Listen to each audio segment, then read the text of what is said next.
गोवेकरांचा आपला माणूस आज त्यांच्यामध्ये नाही याचं दुःख प्रत्येक गोवेकराच्या डोळ्यांमध्ये आज दिसतंय. कारण अंत्यदर्शनासाठी आलेल्या प्रत्येक गोवेकराच्या डोळ्यामध्ये सध्या अश्रू आहेत, कारण त्यांचा लाडका नेता आज त्यांना सोडून जातोय. अंत्यदर्शनासाठी गोवेकरांची खूप मोठी गर्दी, महिलांचाही त्यात समावेश. गोव्यातल्या भाजप कार्यालयामध्ये सध्या मनोहर पर्रीकर यांचं पार्थिव अंत्यदर्शनासाठी ठेवलं गेलंय आणि त्या ठिकाणची प्रत्येक अपडेट, प्रत्येक बातमी जाणून घेतोय. आमचे प्रतिनिधी त्या ठिकाणी उपस्थित आहेत. थेट जाऊयात. राहुल झोरी आमचे प्रतिनिधी आहेत. राहुल, आता तुम्ही कोणत्या ठिकाणी आहात आणि सध्या मनोहर पर्रीकर यांचं पार्थिव भाजपच्या कार्यालयात ठेवण्यात आलेलं आहे, तिथे किती गर्दी आहे? भाजपच्या कार्यकर्त्यांची असेल किंवा मग सामान्य गोवेकरांची असेल? खरं तर भाजप कार्यकर्त्यांचीच अशी गर्दी नाही, तर सामान्य गोवेकर प्रत्येक जण जो की गोव्यातला आहे, गोव्याशी नातं ठेवतो आणि याचबरोबर कुठल्याही पक्षाचा असो, कुठल्याही कार्यकर्ता असो, तो आज नक्कीच मनोहर पर्रीकर अर्थात भाईंच्या अंतिम दर्शनासाठी आला आहे. गर्दी जसं जसं वेळ जातोय तसं गर्दी वाढते, कुठेही गर्दी कमी होत नाहीये. मात्र भाई गेलेत, मात्र भाईंच्या प्रत्येक आठवणी मागं ते सोडून गेलेत. प्रत्येकाकडे काहीतरी वेगळं आहे. आपल्यासोबत दत्ताराम हे खरं तर भाईंना खूप आधीपासून ओळखतात, ते देखील आहेत. दत्तारामजी, तुम्ही ज्या अनुभव सांगतात, साधारण कधीपासून भाईंना ओळखायचा? तुम्ही आता अंतिम दर्शन आलात? पहिल्यांदा म्हणजे 1994 मध्ये आमदार झाले, त्याच्यापूर्वीपासून ओळखतो. 2 वर्षापूर्वी, 2-3 वर्षापूर्वी. काय किस्से सांगाल भाईंचं? काय वेगळेपण? वेगळेपण ते एक तर ते कशी ओळख? एकदम प्रामाणिक, दुसरे म्हणजे यादीच्या दृष्टीने एकदम परफेक्ट. तुमची कशी ओळख? काय आठवणी सांगाल तुमच्या सोबतच्या? 89-90च्या याच्यात माझी ओळख. पहिल्यांदा मी त्यांच्या सान्निध्यात येत नव्हतो, तेव्हा मला कळलं की नाही ते असं आहे.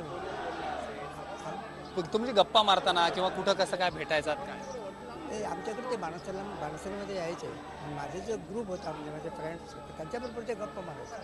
मला बस म्हणायची, पण मी बसत नव्हतो, मला आवडत नव्हतं. एक साधारण मुख्यमंत्री जो की सामान्यांमध्ये राहायचा. एकंदरीत सध्याची परिस्थिती, आत्ता मनोहर पर्रीकर यांचं पार्थिव जे आहे ते गोवा कला दालन त्यांच्या त्या ठिकाणी अंतिम दर्शनासाठी हलवलं जाते. खरं तर वेळ जाते, पण गर्दी कुठेही कमी होताना दिसत नाहीये. ज्या ठिकाणी बघतोय की जसं जसं पार्थिव आता हे होतंय, अश्रूंचा महापूर या ठिकाणी पाहायला मिळतोय. आपल्या समोर जर बघितलं तर अनेक जे चाहते आहेत, जे कार्यकर्ते आहेत, ते आता कुठे ना कुठे निरोप देताना जो अश्रूंचा बांध जो अनावर होतोय त्या ठिकाणी येत आहेत. खरं तर एक महत्वाची गोष्ट यामध्ये की प्रत्येक राजकारण्याच्या नशिबात अशा ह्या सुवर्ण संधी येत नाहीत. खरं तर बघितलं तर असा एक राजकारणी ज्याला एवढा मोठा जनाधार लाभला, अश्रूंच्या महापुरानं त्याचा निरोप दिला जातोय, खरंच हे खूप कमी राजकारण्यांच्या नशिबात येतं. मागच्या काही दिवसांमध्ये झालं तर हा जो सगळा प्रवास आहे, पर्रीकर जवळपास 1 वर्षभरापासून या सगळ्या आजाराशी लढत होते. कुठेही त्यांनी मागं हटले नाहीत आणि आत्ता त्यांचं ज्यावेळेस निधनाची बातमी आली त्यावेळेस गोवा, अक्षरशः संपूर्ण गोवा हळहळले. प्रत्येकाला काही ना काही त्यांची आठवण घेऊन, त्यांच्या आठवणीत अजूनही मनातला मुख्यमंत्री तेच आहेत. बरोबर. आणि राहुल, हीच मनोहर पर्रीकर यांची लोकप्रियता आहे असं म्हणायला हरकत नाही, कारण त्यांचे चाहते आहेत, त्यांचे फॉलोअर्स आहेत, कारण अनेक जणांचे ते आदर्श आहेत. कारण नेता असावा तर मनोहर पर्रीकर यांच्यासारखा. आजूबाजूला जे तुझ्या गोवेकर आहेत त्यांच्या तोंडून काय सहज काय ऐकायला मिळतंय?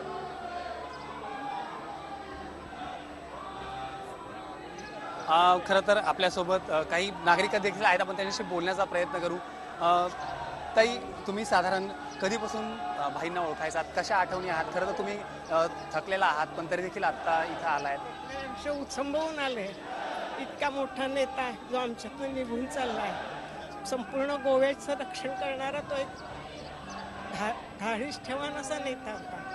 लहानापासून म्हाताऱ्यापर्यंत सगळ्यांना सांभाळणारा, अगदी रस्त्याने जाताना प्रत्येकाशी आपुलकीने बोलणारा असा नेता आमच्यातून निघून चाललाय. त्याचं जास्त त्यांनी राहायला पाहिजे होतं. गोवा आणखीन चांगला झाला असता. मला अश्रू देखील आवडत नाहीये.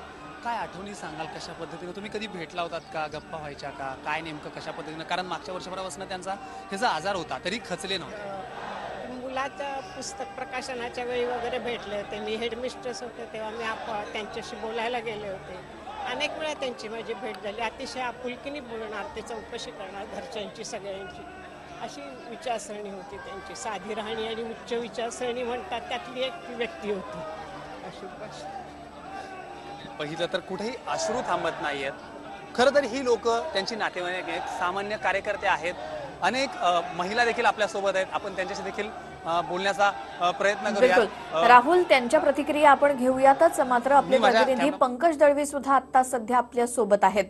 पंकज, तुम्ही आता कुठे आहात? कारण भाजप कार्यालयामधून आता गोवा कला अकादमीमध्ये मनोहर पर्रीकरांचं पार्थिव नेलं जात आहे आणि तिथे सुद्धा अंत्यदर्शनासाठी ठेवलं जाईल. किती वेळ, काय माहिती?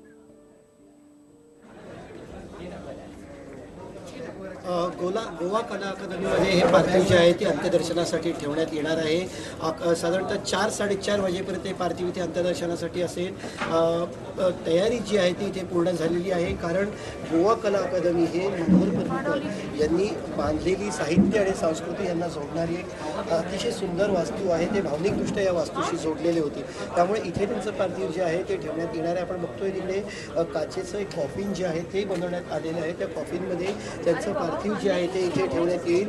भाजपाचे राष्ट्रीय अध्यक्ष अमित शहा, पंतप्रधान नरेंद्र मोदी, राजनाथ सिंग, नितीन गडकरी, वेगवेगळ्या राज्याचे मुख्यमंत्री, महाराष्ट्राचे मुख्यमंत्री देवेंद्र फडणवीस यांच्यासह अनेक देशातले दिग्गज नेते, मग ते सत्ताधारी भाजपाचे असो किंवा शिवसेनेचे असो किंवा अन्य पक्षाचे इकडे अंत्यदर्शनाला येणार आहेत. साधारणतः संध्याकाळी 4 ते 4:30 वाजेपर्यंत त्यांचं पार्थिव शरीर जे आहे ते इथे अंत्यदर्शनासाठी ठेवण्यात येणार आहे. आपण बघतो इथे भजनाची तयारी जी आहे, पूजेची तयारी इथे करण्यात आलेली आहे आणि कॉर्डन ऑफ पूर्ण एरिया करण्यात आलेला आहे, बॅरिकेडिंग करण्यात आलेलं आहे. सामान्य माणसांना इकडे दर्शनासाठी जी आहे ती रांगेसाठी बॅरिकेड्स लावण्यात आलेले आहे. बाहेर कला अकादमीच्या प्रचंड मोठी रांग लागलेली आहे. अजूनपर्यंत दर्शनासाठी, अंत्यदर्शनासाठी लोकांना आतमध्ये सोडत नाही. मात्र जसं पार्थिव जे आहे ते आतमध्ये आणलं जाईल त्याच्यानंतर दर्शनाची प्रक्रिया जी आहे किंवा प्रोसेस जी आहे ती सुरू होईल.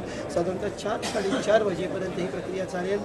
पंतप्रधान असतील, भाजपचे इतर बडे नेते असतील, हे सगळे या ठिकाणी जे आहेत ते येणं अपेक्षित आहे. पूर्णपणे सुरक्षा जी आहे ती अतिशय चोख केली. आपण बघतोय इथे येऊन कशा पद्धतीने सुरक्षा तपासणी जी आहे ती पण केली जाते. माध्यमाचे प्रतिनिधी असो किंवा इतर कोणी, अतिशय चोख सुरक्षेचा बंदोबस्त जो आहे तो ठेवण्यात आलेला आहे. दुपारी 2च्या सुमारास पंतप्रधान नरेंद्र मोदी जे आहेत ते इथे येणं अपेक्षित आहे. पंतप्रधान नरेंद्र मोदी, अमित शहा, राजनाथ सिंग असे बरेच मंडळी इथे येतील.